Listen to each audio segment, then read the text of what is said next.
Hey, what's going on, guys? Welcome back, Marriage, Money, and Mindset. We are your hosts. I am Jared, And I'm Alexis. and welcome back to another episode of Marriage, Money, and Mindset. We come to you every Monday at 5 p.m. Central Time and touch on those three topics of discussion: marriage, money, and mindset. We want to say thank you to all of our subscribers. We did gain some new subscribers this week, so thank you to all of you. If this information is helpful, please remember to share it with a friend or a loved one. It does help increase our channel views. Yeah, guys, we appreciate y'all. All the new subscribers, thank y'all. Existing subscribers, thank y'all for returning. If you haven't subscribed, it's your first time, please consider subscribing. We appreciate y'all. Right. Yeah. So we back, y'all. We happy Labor Day. Today is a holiday. Yes. So we still here. Yeah, man, we still doing it. You know what I'm saying, every Monday. So last week, guys, we did an episode 49. Right. We're on 50 today. All right. And really quick before you get started, we did celebrate our 1 year anniversary of this channel on the 28th. Yeah, man. So August 28th made 1 year exactly. Yeah. We started the channel a year ago. And man, staying committed, man. I think we had a little slip up maybe twice. That's but why we're on overall, 50 and not 52. I would say 98%. Yeah. 98% of the time we've been on point with y'all, man. So, if y'all been rocking with us since then, man, appreciate y'all, and like I said, if you're new, hey, welcome. So, but back to what I was about to say. So last week, actually the last 2 weeks, we did episodes in regards to real estate. Right. Basically talking about how home ownership is the American nightmare, rather, not the American dream. And then we also talked about why paying off your home may be a bad idea. That was last week's episode that we did, guys. Yes. So today, episode 50, we're going to continue down this journey. This will probably be the last one we do, kind of, For a little while. Well, yeah, for a little while, talking about, Real estate. Owning your home. Well, home ownership, Yes. And then, of course, today, guys, what we want to discuss is 5 reasons why most homeowners won't be financially free. Right? 5 reasons why most homeowners won't be financially free. Okay? So we're going to dive into this episode. First, defining what financial freedom actually is. Can I give you a quick statistic? We always define. I told you I got a statistic. No, I know. Hold that part out. No, it leads into it. Yeah, but I just want to finish saying what I was saying. Then I'm not gonna. Because you're jumping the gun. I got something before that. Go ahead. All right. Did you know that over 60% of homeowners struggle to ever achieve financial freedom? Okay. All right. I can believe that. It's probably higher than that. Yeah. So financial freedom by definition is having enough income, savings, and investments to cover your expenses without being dependent on a paycheck. Yeah. Yeah, guys, we've talked about that in the past on this channel. Defining what financial freedom means to us. Right. It's basically when you have money coming in whether you work or not, and you no longer have to exchange your time for money. You are now financially free. You have your time. You have now bought your time back. Exactly. Which is currently the journey that we are on. We are on the journey of financial freedom, and we have been doing pretty well, on this journey thus far. And that's why, like I say, we want to share the things we're learning while we're on this journey with y'all. You know what I'm saying? Because some other folks may be wanting to get on there and start their journey, or others may already be on the journey as well with us. So Right. it's all about iron sharpening iron on this channel, guys. Okay, so achieving financial freedom, it often requires strategic planning, disciplined savings and investing, and effective management of both income and expenses, right? So let's start with that first part, strategic planning. That goes back to how you're going to budget, your allocations, right? So we've done an episode on this channel, I believe it was Managing Finances in a Marriage, where we talked about how much of your income should be going to housing, food, investing, tithing, discretionary, things of that nature, right? Yes, all Because that's part of your strategic planning. You have to know how much money is being allocated to these expenses, right? So disciplined savings and investing, we talked about saving only to invest on this channel. Keeping a large, substantial amount of cash just solely being saved is not going to help you build wealth. It's going to actually prevent you from building wealth because due to inflation, the cost of products and services are continuously increasing. Right. So your buying power is decreasing with your money just sitting simply in cash, right? And then also effective management of both income and expenses. So again, paying attention to your budget, looking at what's coming in, what's going out, Right. and managing that, right? Yes. So this is the recipe to building financial freedom, guys, or part of the recipe, right? Yes. Okay. So now we're going to dive into the 5 reasons why most homeowners won't be financially free. And I'm going to let Hershey start with the first reason. Talk to him. All right. So that first reason why most homeowners will never be financially free is they have too much house. So just like you were just saying about allocating your expenses, they have too much of their income that's going towards their living expenses. Right. So it's robbing them from being able to invest. Exactly. So when we say too much house, we're not literally saying it's too much, like too many bedrooms, too many bathrooms. It could be part of the case. Yeah. What we're referring to is just too much of your income being allocated into your home, your housing expense, right? Right. So like we discussed, some people, when they're approved for lending for a home, they may be looking for the home that they were approved for. At the top of the budget. The top of the budget. Right. And then, let's just... You don't need all that. Assuming they get approved for $500,000, $600,000, then they get an agent, and our agent is showing them $700,000 to $800,000 houses, even more. Yeah, because they're trying to make a check. And that $500,000 to $600,000 may be like 50% of their income, guys. Because some of these lenders will let you... That's what's crazy. I actually had a conversation with our lender, and me and him was just discussing that, how some of these banks actually do, they will approve people in the market for housing up to 50% in some instances, which is crazy. 50% of their income going into their housing expense. That's crazy, man. Yeah, and that's, kind of like what you just mentioned, that's robbing people from being able to invest. Because if you have 50% of your income going in just your housing, you still got to eat, you still got other things that you have to do, right? Right. That you have to spend money on. So you end up having more than money left. And then you blame it on these expenses why you can't invest. Right. When it's really the house. Exactly. Right. So like we talked about 2 episodes before, it's paying until death. You're paying that house note until you die. Exactly. You can never escape it or get ahead. Right. So we're here in Texas, by the way, guys. So one other thing we looked up is the median middle class income in Texas. And it is $144,568 a year. I'm going to write that just so we can have it on something, make it tangible.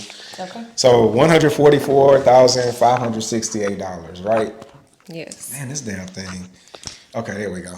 So watch this, guys. We're going to talk about this for a second before we continue. Median middle class income in Texas. 144,568. 568, right? Per year. 68 per year.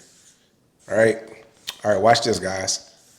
So based on, we're going to give y'all some math. So like we mentioned earlier, you shouldn't exceed 20% for housing if this is your income, right? So let's make it tangible. So if this is your median household income and you're in Texas or wherever you may be, your annual expense to housing shouldn't exceed, read it to me, baby, $28,913 per year. Per year, right? And what is that monthly? Monthly, that is $2,409. $2,409, right? Okay, so that's your monthly allocation, right? If you were in the correct allocation, 20% allocation. Yeah. So this is your income, your annual income. This is the 20% annual allocation that should be going to your housing expense on an annual basis, right? And this is your monthly, right? So this is just a way to kind of, I'm just showing it to y'all, what it should look like. Yeah, giving a perspective. Right. If you're bringing in $144,568 a year, that's your total income annually, you should only be spending $2,409 a month in your housing expense. Exactly. So kind of like back to the example before what I mentioned, some people, man, they'll spend up to 50%, Right. you know, So their mortgages. Yeah. $72,284 and up to $6,000 a month. And they think, oh, we can afford it. No, you can't. Just because you have cash for something doesn't mean you can afford it, by the way. Yeah. So that's another thing I want to point out, because you still got to, again, other You're robbing expenses. yourself. You're robbing yourself, guys. Okay. So let's keep it moving. So the number 2 reason why most homeowners won't be financially free is due to lack of liquidity. Okay. So liquidity in financial terms measures how easily an asset can be converted into cash, right? Yeah. So, assets, we're talking about like stocks, cryptocurrency, real estate even.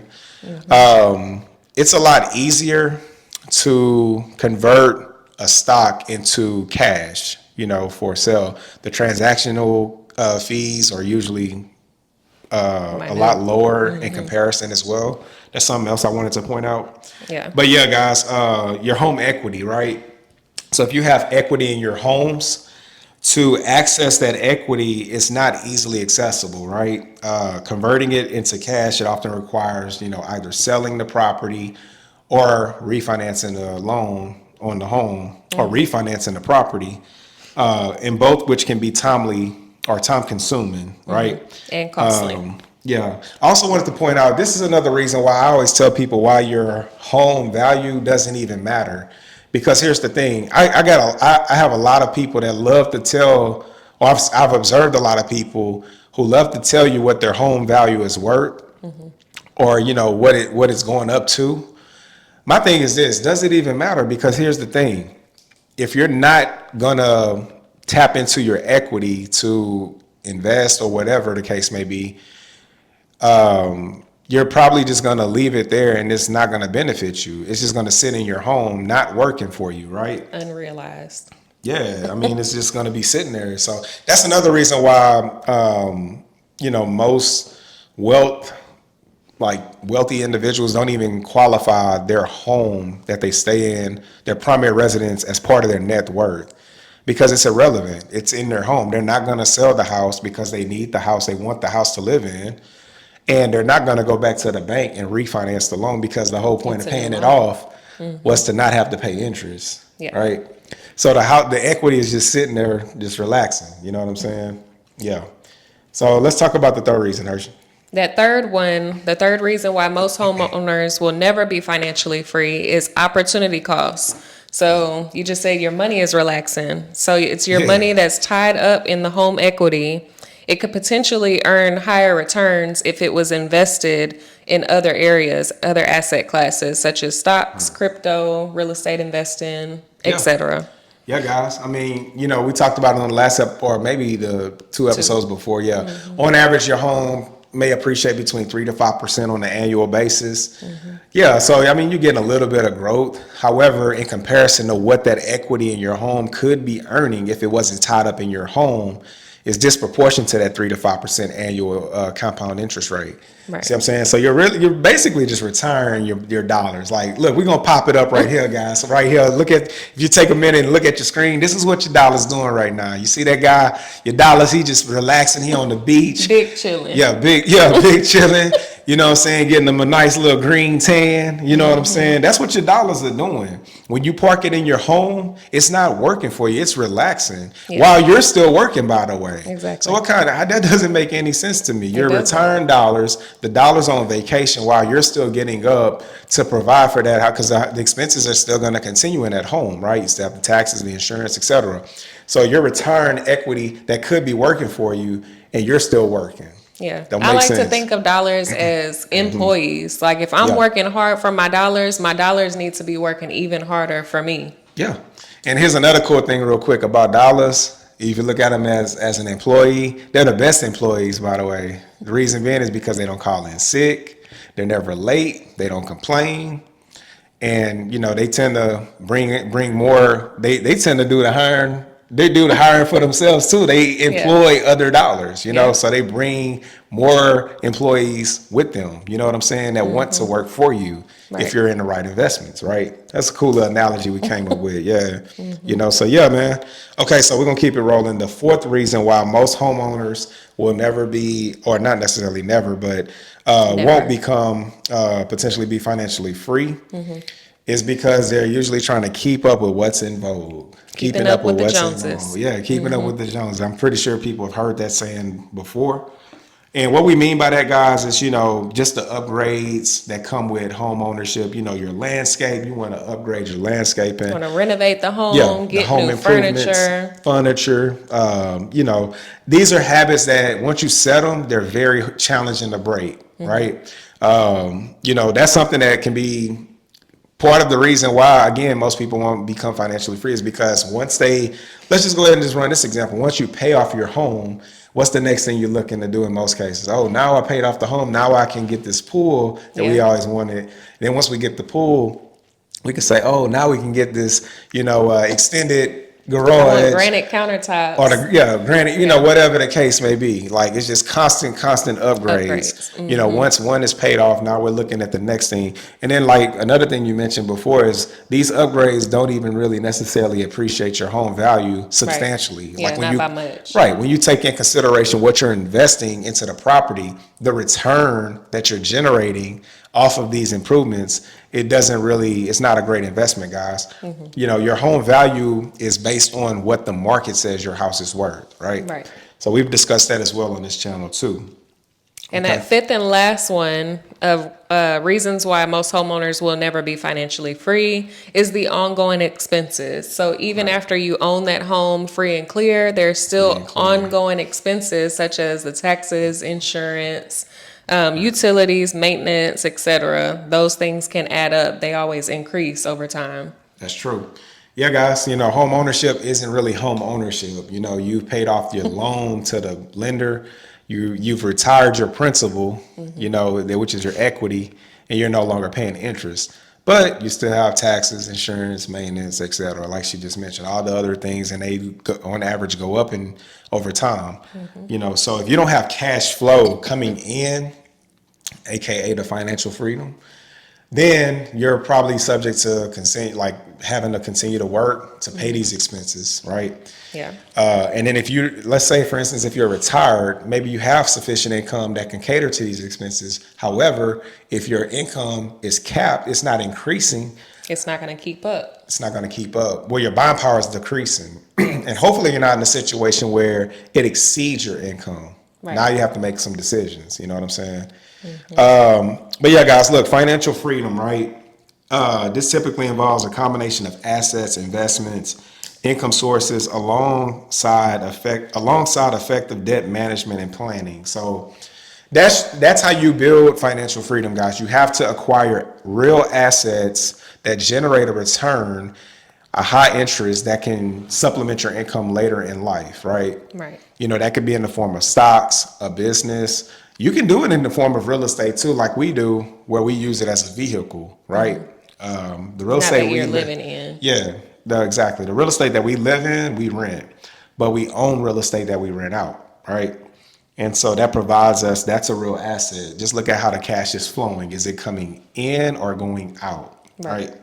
So, yeah, guys, one more thing to note real quick before we end this episode.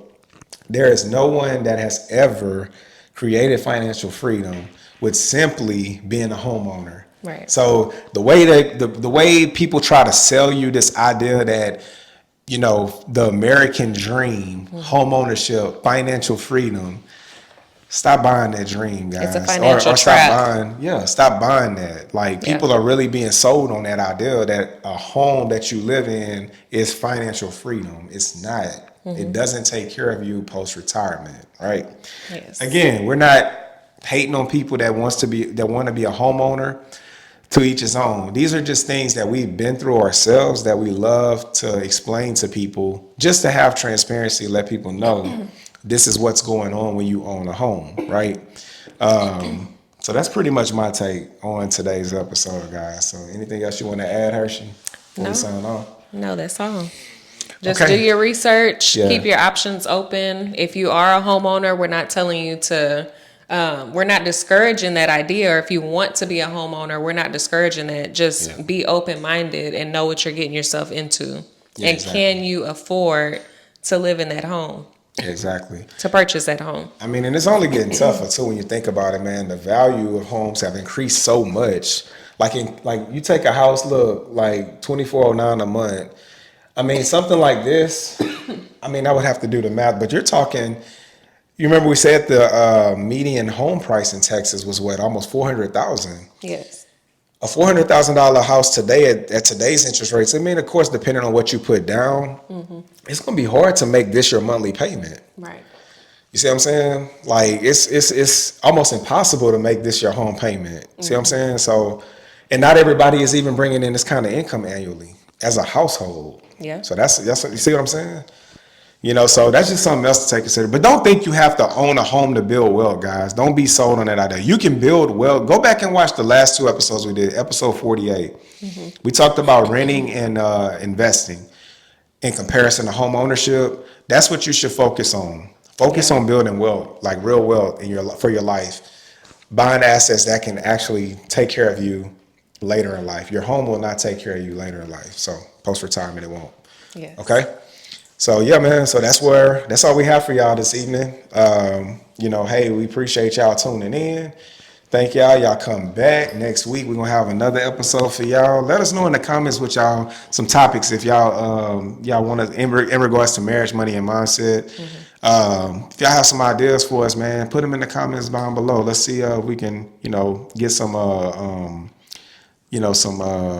what is it called? Suggestions? Yeah, suggestions from the viewers. So that'd be cool. Some because we kind of struggle at times what to talk about. I ain't gonna lie. It's kind of We're challenging. gonna just start to figure coming on things here out. and talking, freestyling it. Yeah, man. So, but again, guys, we're gonna continue to come every week. So hey, man, until next week, y'all take care. I hope y'all have a great week.